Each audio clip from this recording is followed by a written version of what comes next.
Entendes o que estás lendo? O podcast que te leva através das páginas da Bíblia, livro por livro, capítulo por capítulo. Uma exposição bíblica emocionante. Aperte os cintos e embarque comigo nesta viagem.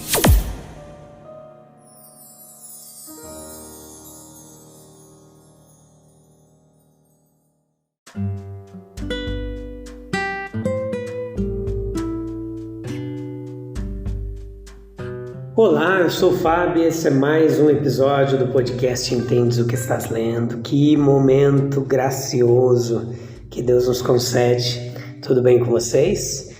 Eu espero que esteja tudo jóia, que a bênção de Deus esteja sobre a sua vida, que esse trabalho aqui que a gente tem feito com tanta dedicação e carinho esteja abençoando você, edificando a tua vida, tá bom?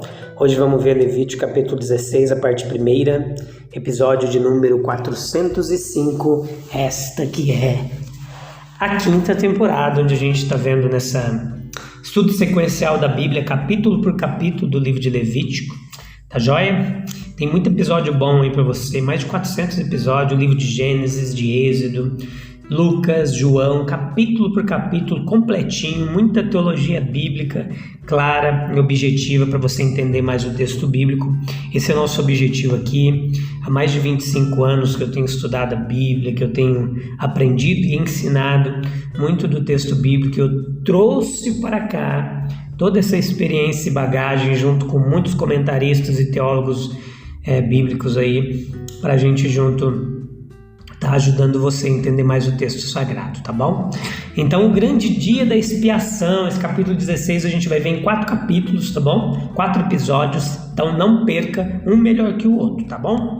Então, um dia do ano separado para a representação mais solene possível dos fatos, que era o reconhecimento da pecaminosidade do homem, do seu estado pecaminoso, e o reconhecimento do justo amor de Deus para a comunidade.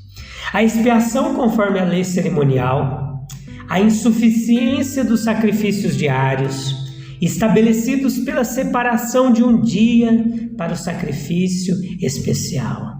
Isso tudo apontando assim para uma expiação na qual todas as outras carnes expiatórias deveriam ser aperfeiçoadas.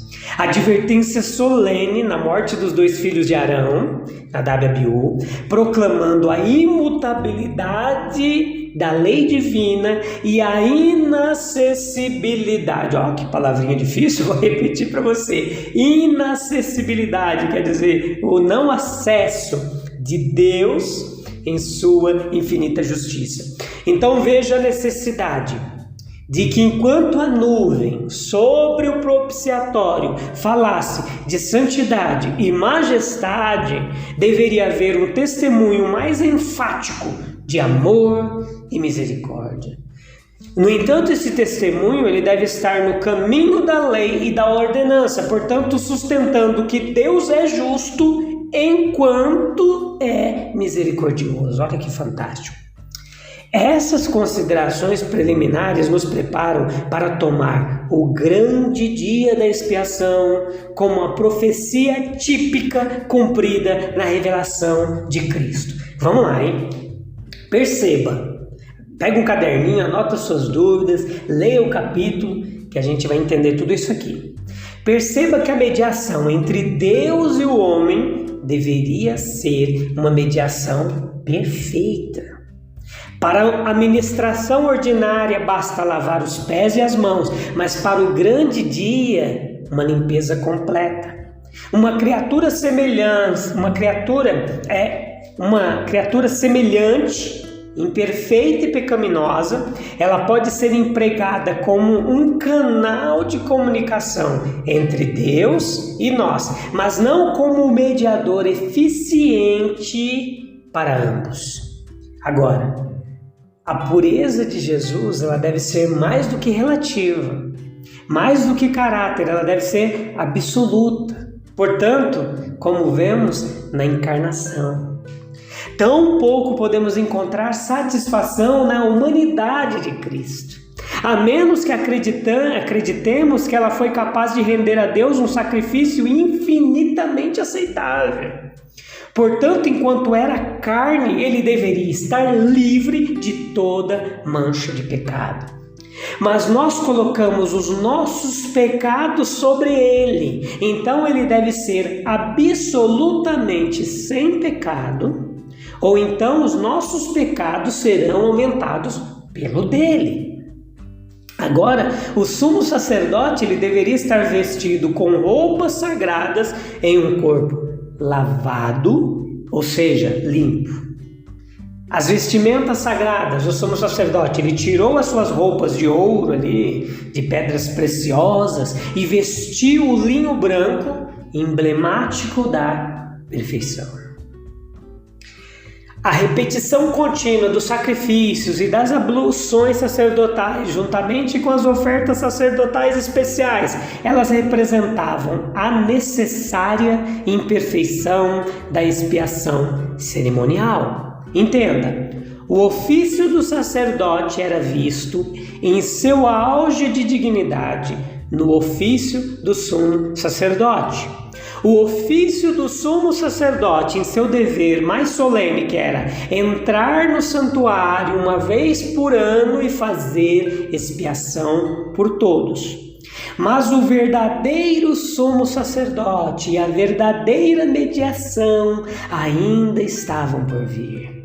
O ministério de Cristo foi uma oferta perfeita do homem a Deus. A revelação perfeita e a garantia do favor divino ao homem, nos fatos de sua vida terrena, prometendo cura e restauração para as desgraças humanas e vida dentre os mortos no desenvolvimento de uma humanidade perfeita pelo exemplo.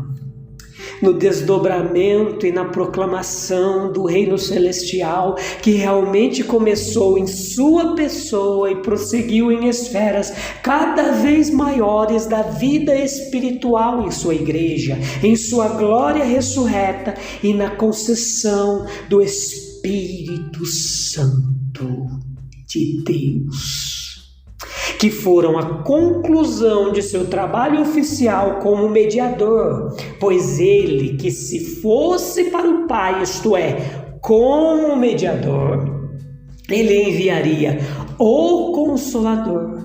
E assim o véu foi retirado e o caminho para o santuário manifesta.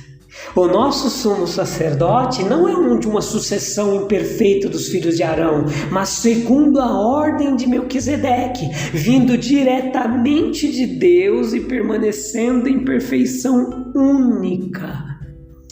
A promessa ao mesmo tempo da aceitação divina e da liberdade espiritual por meio do Evangelho. Na verdadeira expiação assim representada, estes são os fatores essenciais: expiação, reconciliação e restauração. Vou detalhar para você um por um.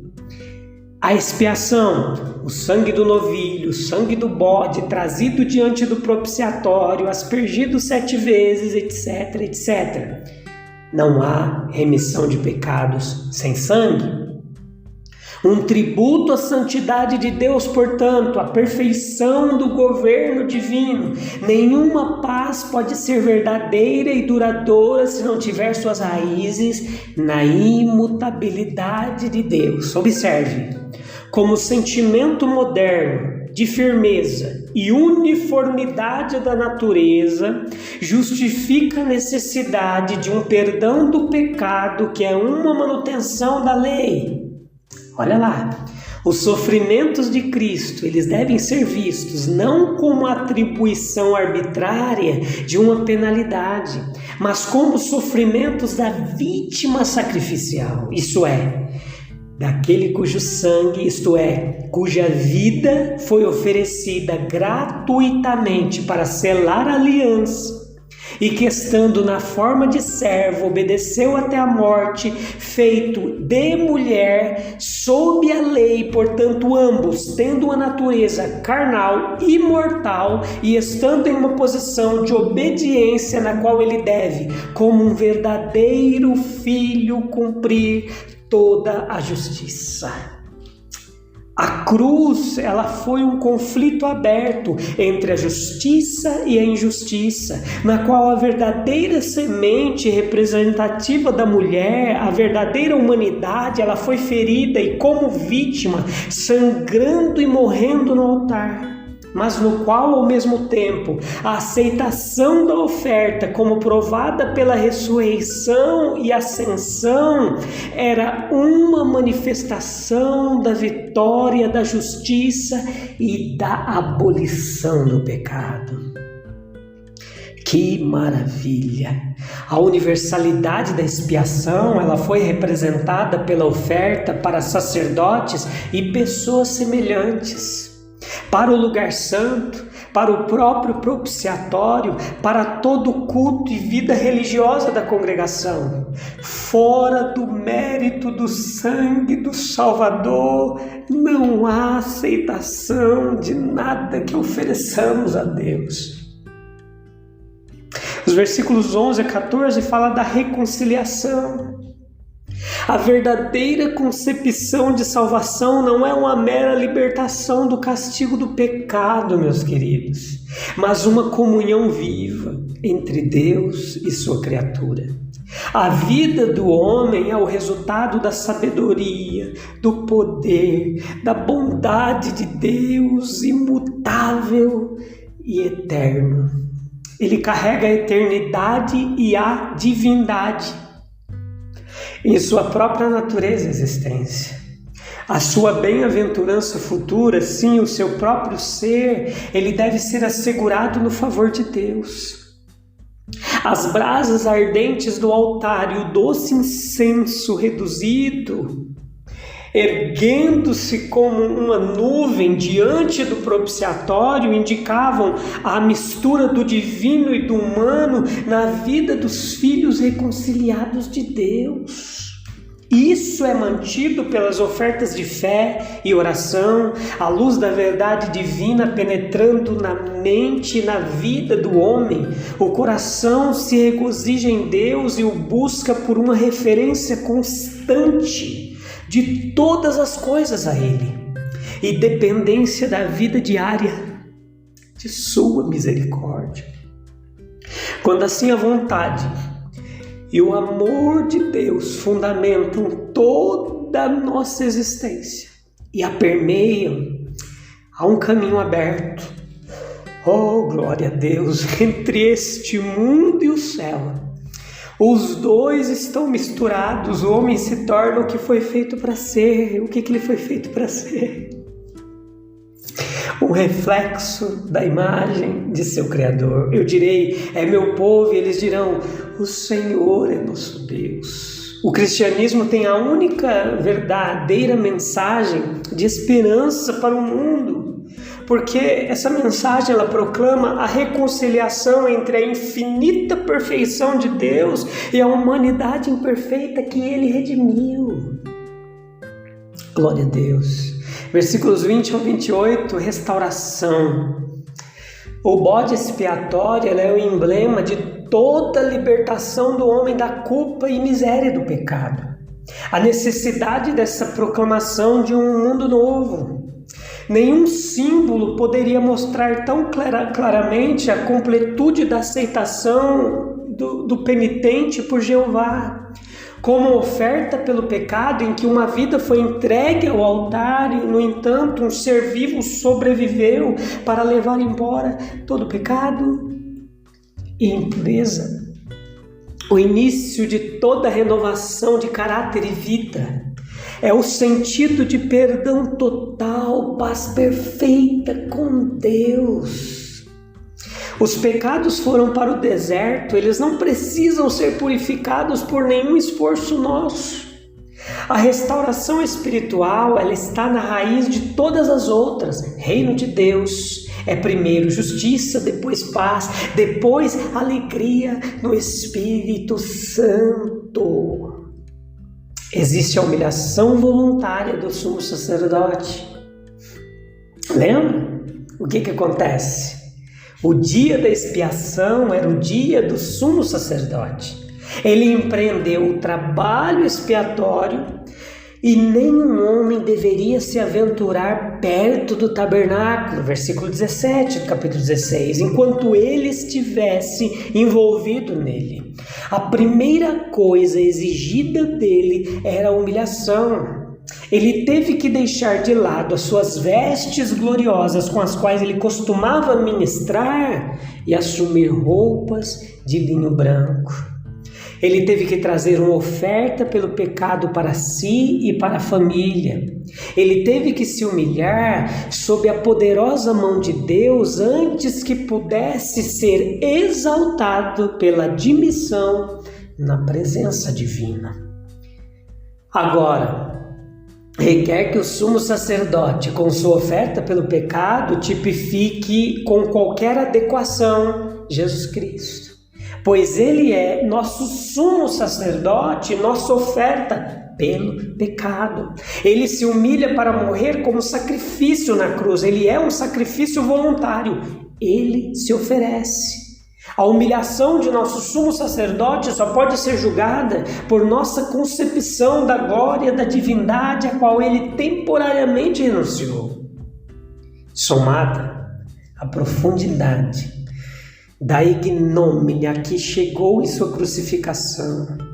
Tudo isso era necessário, meus queridos, para que um caminho de reconciliação pudesse ser aberto para nós. Ele procedeu com o incensário de brasas do altar, um punhado de incenso, e teve o cuidado de encher o Santo dos Santos com a nuvem perfumada. Aqui novamente requer o incenso, além do sacerdote, para tipificar as relações de Jesus com a nossa expiação. A obra de expiação começa em sua intercessão. Pense em como ele orou durante sua vida na terra, quão fervorosa foi sua oração no Getsêmani, quando ele suou gotas de sangue. Pense, além disso, como sua intercessão continua nos lugares celestiais. A oração é o começo, o meio e o fim da obra redentora. Sem esse incenso, até mesmo o sangue do Cordeiro Imaculado perderia muito de seu efeito. Parece evidente, a partir disso, que devemos deixar de lado essas ilustrações duras e comerciais de expiação como uma barganha difícil conduzida por um lado e paga literal e integralmente por outro. Devemos permitir uma esfera suficiente em nossas concepções para o jogo de intercessão e apelo, e lembrar que, embora seja um Deus de justiça que está satisfeito, ele prova ser, nessa transação, um Deus de graça. O sangue de Jesus Cristo é simbolizado, e o ato de aspergi-lo diante de Deus também deve ser atribuído ao nosso grande sumo sacerdote, porque Cristo não entrou no santuário feito por mãos de homens, figura do verdadeiro, mas no mesmo céu agora, para comparecer por nós perante a face de Deus. Nem por sangue de bodes e bezerros, Hebreus capítulo 9, versículo 24, nem por sangue de bodes e bezerros, mas por seu próprio sangue. Ele entrou uma vez no santuário, havendo obtido a eterna redenção. Agora, a representação de sangue a Deus e a aspersão dele 7 vezes no local designado representava o apelo que o alto sacrifício de Jesus, seu Filho, é tão bem calculado para fazer a misericórdia divina no interesse dos culpados. A lei da mediação é que o alto sacrifício estimula o elemento de misericórdia no juízo. O ato é, portanto, um alto sacrifício. divino, para estimular o elemento de misericórdia para com o homem e harmonizá-lo com a justiça de Deus. Tá bom, meus queridos? Foi até difícil fazer esse episódio aqui, porque Jesus amado, que fantástico é meditar na redenção que recebemos pela misericórdia divina. A gente vai continuar falando disso no próximo episódio, tá bom? A gente se vê lá. Um abraço, Deus abençoe. Até breve. Tchau, tchau.